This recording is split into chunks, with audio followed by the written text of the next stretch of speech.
Alrighty, so it is halftime in the game between the Columbus Crew and St. Louis City, and yes, that game is actually at halftime because there were a very long rain delay, almost 4 hours long, and this is the first time we'd see a long rain delay in the Leeds Cup tournament. That's why the game is still going on right now, and that I'm actually going to review that game tomorrow instead of today because I'm not going to wait until that game is going to be over, which is going to be somewhere around 10 o'clock my time, and I don't do review past 10 o'clock, especially when I have to go to work tomorrow at 6 in the morning. But that being said, let us actually look at these four games that happened in terms of day number 3 of these League Cups group action. And yeah, chaos continued to be a theme in terms of these Leagues Cups games. There's just some crazy games that we saw this week, some very unexpected result. But the first one we had is NYCFC versus Atlas, and I don't think this was a surprising result in the way that I feel like this game just kind of sums up NYCFC season. This is a team that, they try to play that same style of soccer that they've been playing, which is a team that we know that likes to have the ball and like to dictate the plays. But unlike previous season where we see this NYCFC team dictate the plays and have the players to break down defense, this team just simply doesn't, and it's shown in this game against Atlas. Now, early on, there was a shout for a penalty not given to NYCFC before Magno had a shot that was clear off the line. I thought NYCFC were the better team. They were on the front foot pressing for the lead, but it was Atlas that gets the opening goal as Roca would score from Reyes to give Atlas a 1-0 lead. I thought it was completely against the run of plays because that was really the first time that Atlas really go for it on the attack, and one that I think Barraza probably should have done better. I mean, this one, he did get something onto it.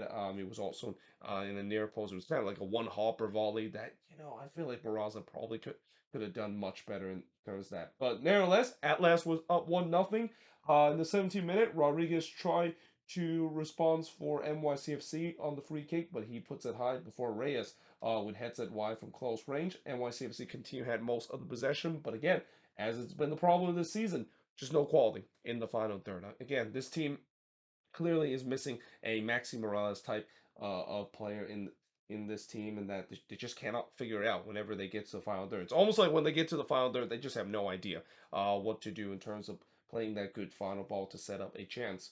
Shreno then blasted high from long range before the post, denied Magno from long range. So despite the fact that they weren't creating too much chances, there were some chances that was very close for NYCFC of almost getting the equalizer. But we do head to halftime with Atlas leading 1-0. Now in the second half, once again, a lot of possession for NYCFC, but they still had a tough time in terms of breaking down this Atlas defense and still look very poor in the final third. Caicedo would puts it wide from long range before Kerfoot would blast it high from long range. Again, the final ball just still not there from NYCFC. They still weren't creating too much chances, and it was kind of comfortable for Atlas to defense because despite the fact that Atlas was kind of started to go into a low block and try to hold on to this 1-0 lead, you just never had a sense that NYCFC was eventually going to get that equalizer with the limited chances that they had. In fact, the shots were 8 apiece up to the 75th minute mark for both of these teams, but not really a lot of them trouble either of these goalkeeper.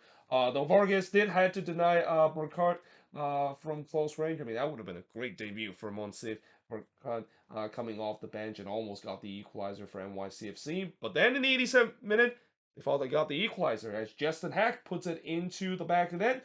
The problem was they did go to VAR to see whether or not if Hack was in an onside position. I'll tell you what, it was very close. And I mean, again, the thing about VAR in terms of this Leagues Cup tournament and also in MLS play, it can really go either their way. And unfortunately, it didn't go the way of NYCFC. They said that in the end, it was just enough where Hack was in an offside position and the goal was disallowed. Though Santi Rodriguez went through on goal here, but he was denied by Vargas. It wouldn't have mattered because the flag went up and he was in an offside position. But yeah, in the end, a very frustrating performance from NYCFC. Again, just this performance just kind of sums up this season. They just have no idea in terms of how to go forward on the attack and no final ball product whatsoever. But the shots in this one, 10 shots for both of these teams. 2 shots on goal for the 5 that Atlas had. 2 shots off target for the 6 that NYCFC had. 2 shots that was blocked for the 3 that Atlas had. And possession-wise, 67% possession compared to 33% possession that Atlas has in this one. And if NYCFC don't want an early exit, they have to beat Toronto now. And that, again, they got to figure it out in terms of the final third play because, I know NYCFC, they were a team that some might say they might not be the favorites coming into this, but at the bare minimum, they should be advancing to the group stage, and not able to do so, especially in the group that they're in. I would definitely consider to be a bit of a failure. But now moving on in terms of the next match, and wow, so if you thought that in the game between the Philadelphia Union and Tijuana was crazy, this game just took it to the next level. I mean, this game between FC Cincinnati versus Sporting KC pretty much had it all. I mean, you saw red cards, you saw a penalty, you saw late drama, and then just some leads come after dark. And we even had a delay because of inclement weather. It was just bonkers of how this game actually went. And really the difference between this one and the game between the Union and Cholos. I mean, the game between the Union and Cholos, it kind of died down as the latter part of the game happened, even though the Union was still creating chances. This was just nonstop for 90 minutes. And it started in the first half, just 5 minutes in, as Moreno blasted high from long range. But then the 10th minute, Nick Hatling unfortunately scored an own goal here that gives Sporting KC a 1-0 lead, though Bopenza did try to response for Cincinnati, but he was denied by John Postgam. But then in the 12th minute, Sporting KC made it 2-0. It's Rosario scoring from Kinda to make it 2-0 in favor of Sporting KC. And I mean, really, it feel like both teams just switched places. I mean, this season, we know FC Cincinnati, they are just an unstoppable force this season at the top of the Eastern Conference and the top of the Supporter Shield standings. But you wouldn't have known it in this one, and especially of how bad the season Sporting KC has had. You wouldn't have known it. I mean, it looked like both teams just switched places. It looked like Sporting was the one that looks like FC Cincinnati looking lethal on the attack this season, and Cincinnati was looking like Sporting KC. Looked like a team that was still in their wooden spoon season form. Though in the 18th minute, Postgame did deny Acosta from close range before Khan did deny Polito from close. Then Postgame would deny Barrial in the 24th minute, and then Vasquez puts it just high from close. Again, it was just end to end. There was a lot of chances in this one, but I also thought that Cincinnati started found their stride. They started to had some real good opportunity. They were trying to press for one back, and they had a bit of opportunity to do so. As in the 30th minute of this game, Alan Polito got a straight red in this one, and it was just a moment of madness from Polito. I mean, he headbutted Mascara. Yes, Mascara kind of instigated with him kind of slapping the back of Polito, but yeah, that was absolutely no need from Polito. It was just a rush of blood, as the commentators said throughout this one, and that, yeah, I mean, that's not only a big sending off for Sporting KC, but now Polito is not going to be able to play against his former team, and that's gotta suck in terms of the headlines coming into that game against Chivas, because the big story coming into this game is Polito facing against his former team, and now he doesn't get a chance to do so because of just, again, a moment of madness in this one. And Sporting KC were down to 10 men, and Cincinnati wastes no time to capitalize, as in the 33rd minute, it's actually going to go down as an own goal from Postgam, and it's one of those ones where, it came off the post. It was Ian Murphy that struck the post on the header, and it, unfortunately, as it ricocheted, it bounced back off the back of Postgam. We have seen those before. That is just always unfortunate if you're a goalkeeper. But that being said, that goal that was scored by Ian Murphy, yeah, I mean, he was completely unmarked in the back post. Like, that was just some criminal defending there from Sporting KC. And even though they kind of got bad luck here, you got to say that they kind of deserve to be conceding a goal in that moment when you have that kind of set piece defending. But yeah, that made it 2-1 in favor of Sporting KC. TKO Stadium was absolutely rocking. But the good news for Sporting KC is that the momentum kind of didn't continue for Cincinnati, because Mother Nature decided to take a pause to this game. There was inclement weather. Again, that's why that game in Columbus is delayed for a very long time. There was inclement weather in the Ohio region. Although in this one, thankfully, it only lasted 30 minutes, and that they resumed play about 30 minutes after the inclement weather warning was announced. But after the weather delay is over, Cincinnati was on the front foot again. They were looking to tie this one up. Hoshkam would deny Bupenza from close before he would rob Barrial from close range. And yeah, Sporting KC just about surviving halftime, with them still leading 2-1 in this one. But in the second half, again, Cincinnati was on the front foot. You can see Sporting KC they were just parking the bus. Like they were parking the bus. They were praying that they can hold on to this 2-1 lead. It did not work because in the 56th minute, Brandon Vasquez would score from Acosta to tie the game up at two apiece. I mean, we have heard this combination before, didn't we? But yeah, that ties it up at two apiece, and you can just clearly see that Sporting was on a very thin rope right now. I mean, right now, Sporting KC with all the momentum with Cincinnati, you would think that Cincinnati was going to eventually get that third goal, but then this is where this game throw a twist because again, this game is completely bonkers. At times, it just doesn't make sense. And here, it was a penalty against or a penalty for Sporting KC as Powell actually handballed this one. I actually wrote it twice there, but yeah, that really just kind of came out of nowhere. And Gadi Kinda says thank you very much. He's gonna slots that one home from the spot. And yeah, against all odds, Sporting KC somehow were leading 3-2, and that stadium just went silent. I mean, besides maybe a couple of hundreds of Sporting KC fans that made the trip to watch their team play, TKO Stadium was stunned. Like they were looked like all the momentum was with them, and then just a big twist in what has already been just an absolute bonkers of a Leeds Cup game. But yeah, the bus again was fully parked again for Sporting KC, as this time it's try number two in terms of trying to hold on to the lead by parking the bus. Vasquez would puts it wide despite being wide open in the box. Yeah, that's one that Brendan Vasquez would want to have back. Caught though Rob Shelton from a point blank effort. Remember this moment because this would be a big moment in this game. But Santos did puts it high from close range. There was a huge shout for a penalty not given to Cincinnati. Wobodo would blast it high from long range, and you just think, well, that's it. Looks like Sporting KC was going to hold on to this game and get the 3-2 win. And then a penalty was given to Cincinnati because if as if this game isn't crazy enough, why not throw another twist in the tail by saying that there's a penalty for Cincinnati as Rosario handball this one. So yeah, Rosario pretty much from hero to zero in this moment. I mean, he was trying to like one of the things that you're basically taught is if you're gonna put your hand behind your back, make sure you put your hand behind the back. Don't kind of chicken wing yourself in terms of putting the hands at the back. And Rosario clearly didn't get that memo. You can clearly see that even though his hands was behind his back, you can see his hands was leaning to trying to block that ball from going in. That's a handball every single day. And Lucho Acosta steps up to take the penalty. And even though in a pressure situation, you know Lucho Acosta is not going to miss. He buries that one, and that ties the game up at 3 apiece. And we go to the PK shootout because, like I said, this game doesn't make any sense up to this point. It was pure Leeds Cup after dark and peak Leeds Cup kind of moment.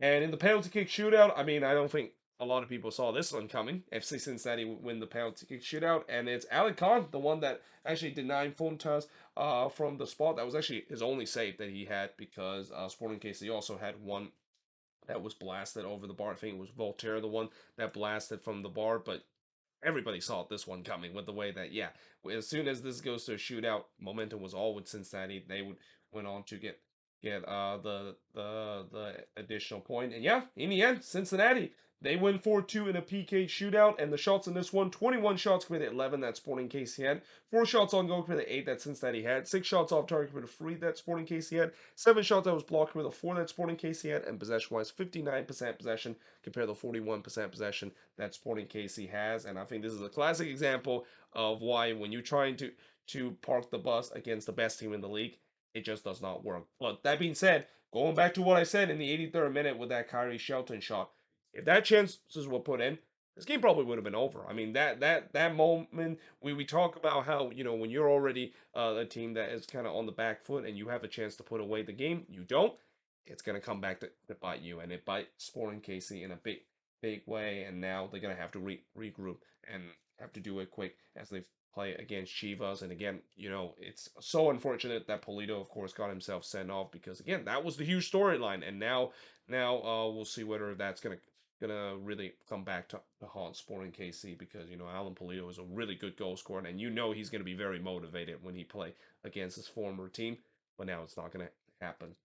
Well, that being said, moving on in the next one is Nashville and Colorado. So this one actually ended a little bit closer than what Nashville fans were hoping for. I mean, Nashville kind of was in control, especially when they went up 2-0 after they bring in the cavalry. But credit to the Rapids, they didn't quit in this one. Early on, Leao would put one into the side netting as I thought Nashville was on the front foot and Colorado they were on their heels. Like they looked like early on it was going to be a long night for this Rapids team.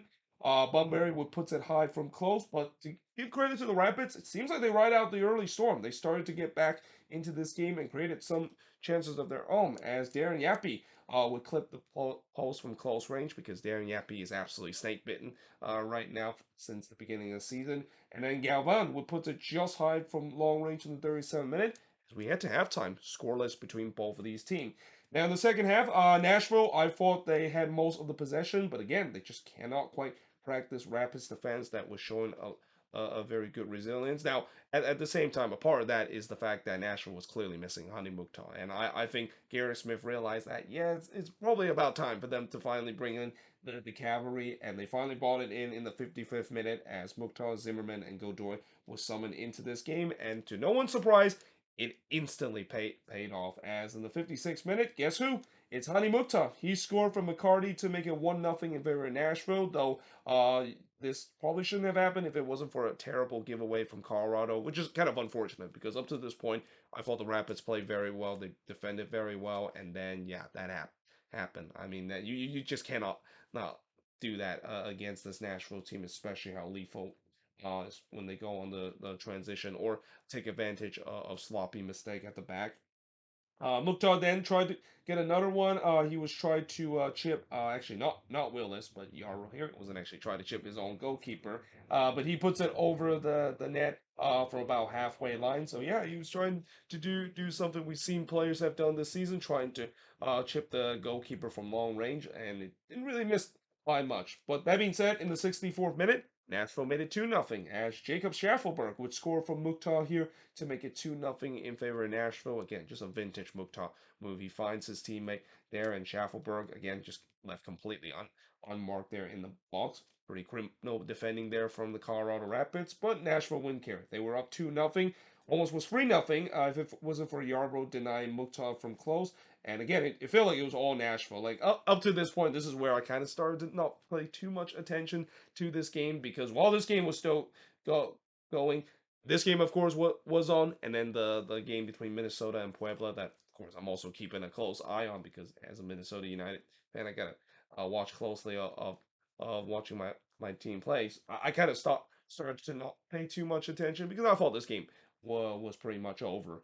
Mukhtar then blasted high on the free kick, but then in the 80th minute, Colorado Rapids make sure that I started to keep an eye on this game again too because Andrew Gutman would score from Cabral to make it 2-1 in this one. So great to see Gutman going to the Colorado Rapids, which I thought that was kind of a strange move for him to make, but he had made an impact in terms of goal scoring for this Rapids team, and he actually was looking for another one, but this one actually was put right to Willis, but it was kind of a nervy moment for Joe Willis there. He spilled that one, but was able to gather, and was very fortunate no Rapids player was in his vicinity to try to slots that one home. But you can see the momentum with Colorado. They were pushing to try to tie this game up, trying to send this to a PK shootout, and there was some nervy energy inside Giota's part because yeah, Colorado they were smelling blood, looking to try to get that tying goal. But thankfully for Nashville, they hold on. They hold on to win 2-1 in this one. Shots in this one, 20 shots for the 17 that the Rapids had, 4 shots on goal for the 6 that Nashville has, 9 shots off target for the 7 that the Rapids had,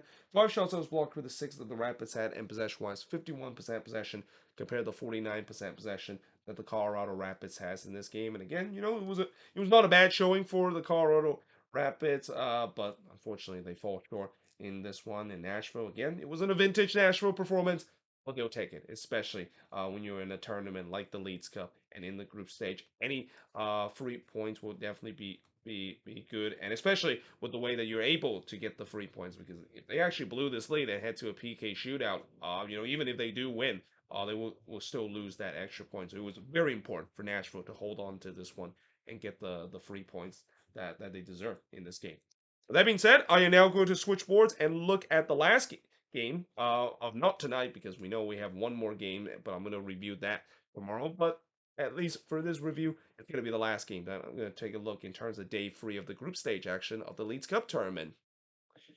But yeah, moving on into the last game, and well, I definitely did not expect this one with the way that the Loons absolutely roasted Puebla in this one, and especially with the way that they were also down to 10 men for most of these game, and yet three of those four goals that they scored down 10 men. I mean, yeah, I don't think anyone saw this one coming. Though I will say that if you look at it in terms of tactical standpoint, and as a fan of this team for a long time, I kind of saw why exactly Minnesota did play better when they were down a man rather than when there was 11v11. But in the first half, Pookie did try to chip it over Rodriguez, but he puts it onto the roof of the net. By the way, that was just 20 seconds into this one, so you can see the Pookie party was looking to try to get started very quickly in terms of the Leeds Cup. But that also came off of a bad turnover from Puebla. That would be a common theme for Puebla in this one. Another common theme I saw is that there would be a lot of rough challenge in this game early on. Puebla was definitely making their introduction, and also a lot of rough fouls that was not being punished by the referee. Which again, as much as I was frustrated at time with the referee in this one, I thought, well, it looks like this is your typical CONCACAF kind of tournament where the referee is gonna let a lot of things go, and especially if it's a Mexican opponent trying to put out those rough challenges against an MLS team, yeah, they're just gonna look the other way. But in the 7th minute, Aguila did puts it right to Dane Sinclair before De Bruyne, which just puts it high from long range. As I thought Puebla started to grow into this game. I mean, early on it was all Minnesota in terms of the possession, but Puebla has definitely got themselves into this one. Though Reynoso did pulls it wide from long range. The shots were 3-1 for Minnesota, which that can't be right because I've just mentioned there was two chances that Puebla has had, but Apple TV says that it was 3-1 in favor of Minnesota 15 minutes in. But in the 24th minute, Minnesota takes the lead. It's Longwane that scores here to make it 1-0 in favor of the Loons. What a lovely solo run that is from Longwane. And we know that Longwane definitely has that in his DNA. I mean, it's just been an incredible breakout season for the young South African there. And I also thought that this looked like it was a good sign, seeing that this team, this was only the fourth chance, but Lawani was being clinical. And if there's one thing I know about the Loons when it comes to clinical finishing, if they're clinical, they're going to score a lot of goals. If they're not clinical, then yeah, it could be a bit of a rough night. But that being said, things definitely took a turn for its worse as Michael Boxall got himself sent off. Now, I might be biased in terms of this point, but I thought that was harsh. I really do, and I think that yes, I know that that was a kind of a moment of madness for Boxall to kind of punch Martinez there at the back, and it was kind of like a kidney stone kind of punch of Martinez at the back. But the way that Martinez kind of went down on the ground too easily, and especially knowing the fact that these Puebla player was doing the same thing in the beginning of these games too, which is not a big surprise because that's how it is when you face against a Liga MX team. I thought that was kind of a little bit harsh, but like I said, this is an MLS versus Liga MX game. I've seen this before, especially in the CONCACAF Champions League, where the referee would just look the other way when it comes to Mexican team just making some incredibly egregious foul, and then when there's like something that is not egregious, as what we saw in the Boxall thing. Although I would say it's kind of borderline egregious because Michael Boxall probably shouldn't have done that. Uh, I, I think that was harsh. I feel like it could have been just an orange car in my opinion. But yeah, that's at that point it would look like it could be a big turning point because yeah, Minnesota up 1-0, down to 10 men. This could maybe be a term for its worst for this team. Then at the same time, I also kind of said that maybe this is a blessing in disguise. And I know this might sound crazy, but one thing I know about the Loons this season is that they are a team when they don't have the possession and they are allowed to go on the transition, they are a very dangerous team. And apparently Puebla and their manager didn't get that memo because throughout this game, they acted like when they were up a man that they can just have the freedom of push man forward because my goodness, every time when the Loons go on the break and on the transition that we saw, there was just acres of space for them to operate. And also, not to mention, Reynoso decided to go off in this one and probably saw what Lionel Messi did, and he said, "Yeah, I can do that too as a special Argentine number 10 magician myself as well." But in the 33rd minute, Rodriguez would deny Pookie in the back post. Reynoso then tried to chip Rodriguez here, but he struck the post here. And yeah, despite being down a man, I thought the Loons were pushing for the second, and they were looking lethal on the break. Again, Puebla, they were just pushing way too many men forward. They were playing a very high line, and the Loons did a really good job in terms of playing out of that high line. And when you play out of the high line, you're gonna get acres of space to try and exploit at the back. Though Dane Sinclair did deny Robles from long range, but we do head to halftime with Minnesota leading 1-0. Now in the second half, I was thinking, well, maybe Adrian Heath is gonna go row Heath mode, right? Credit to him, he didn't do so. Though Robles did just pulls it wide from close range, and he knows how close that was. Like that did not miss by much, and it would be a miss that will come back to haunt him and Puebla because just 4 minutes later, Minnesota make it 2-0. It's that man again, Lonwane, scoring from Reynoso to make it 2-0 in favor of Minnesota. And well, that was just horrendous defending from Puebla because that guy that that you conceded earlier that absolutely burned you. Man, think about marking that guy because Lonwane was just wide open in the box, like just completely left unmarked. I was kind of surprised how open he was. And then of course Reynoso, just a beautiful ball. I mean, like I said, Reynoso was just out of this world in this one.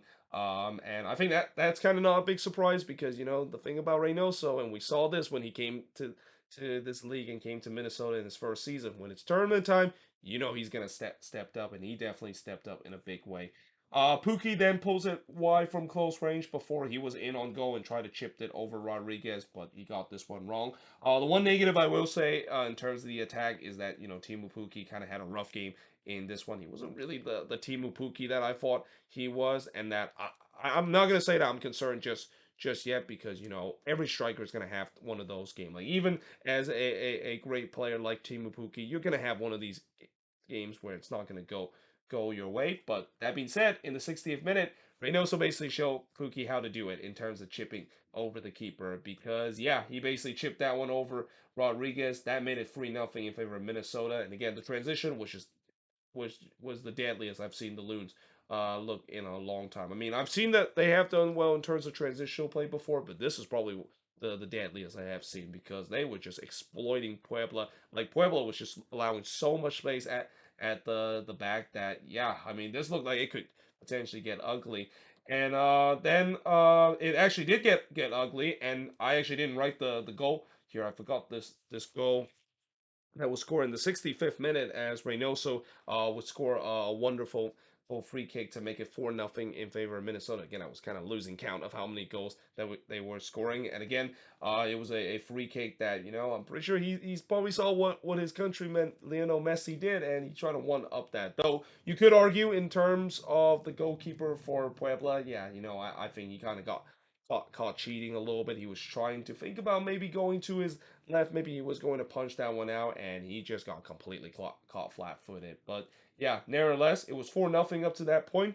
Reynoso did try to go for a hattie, but he hits it right to Rodriguez, and then Ferreras puts one over on the volley. And with this game in hand, it's all about keeping the clean sheet for this Minnesota team and for Dane Sinclair. Because yes, well, it's great to see that they put a good performance, but now it's about keeping a clean sheet and especially keeping the goal difference too. Because one thing we will say about this tournament, because there's not a lot of group stage game, goal difference could play a big part of it. Especially, I know the first tiebreaker is head to head.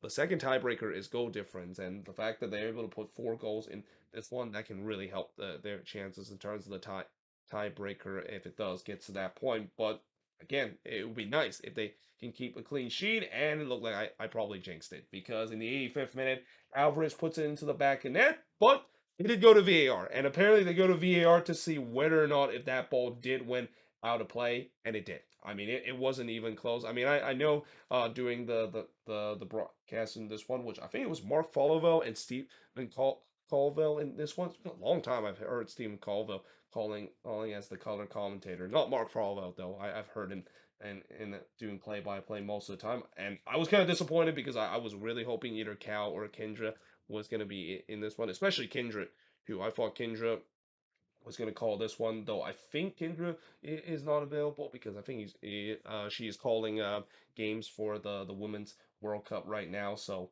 yeah, and of course Cal just did a game last night between the Revs and the Red Bull, so I don't think he was available in this one too. But still, I know that both of them were trying to make it close. Mark Falva and Steve Colwell was kind of making it, saying that yeah, that one didn't cross the line.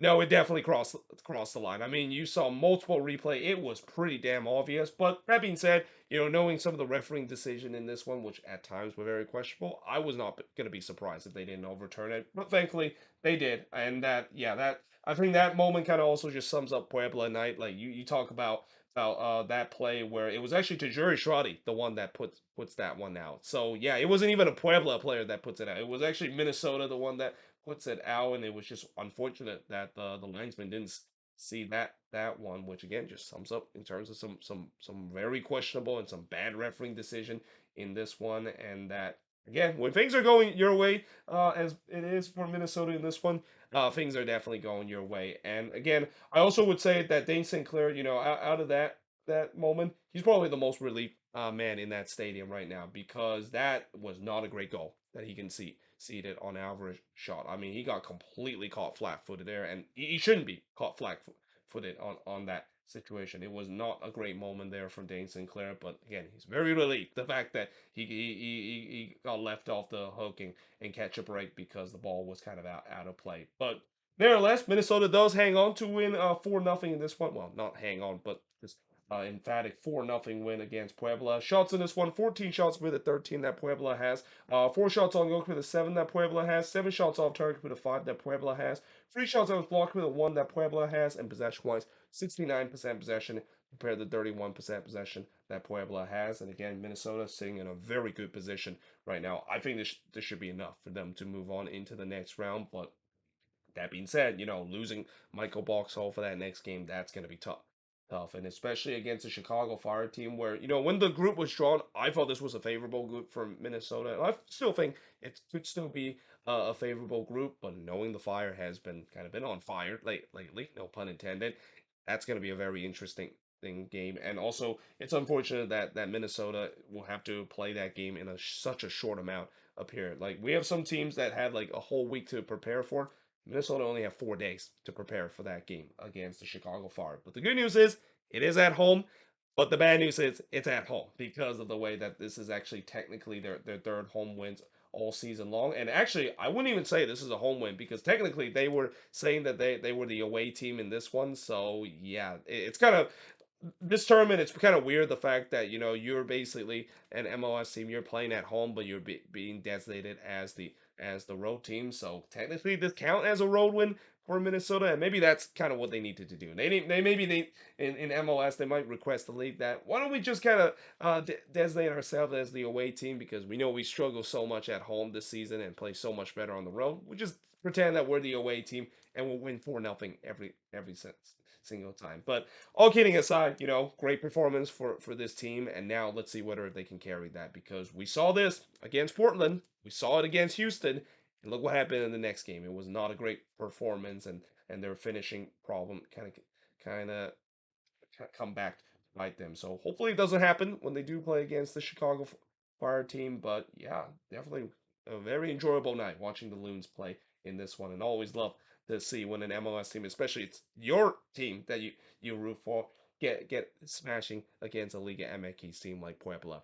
There you have it. That is pretty much it in terms of the review of these 4 games. As always, let me know in the comments below what do you think of these 4 games. And as I mentioned, I will review the Columbus versus St. Louis game tomorrow alongside with the 5 other games that or actually no, I'm gonna review that game tomorrow as a lone game because I just realized there actually is no game in the Leeds Cup tournament tomorrow. We pick it up again in the Tuesday action. But until then, hope you guys enjoyed this video. If you do, make sure you guys feel like, smash the subscribe button, and yeah, I of course will see you guys next time.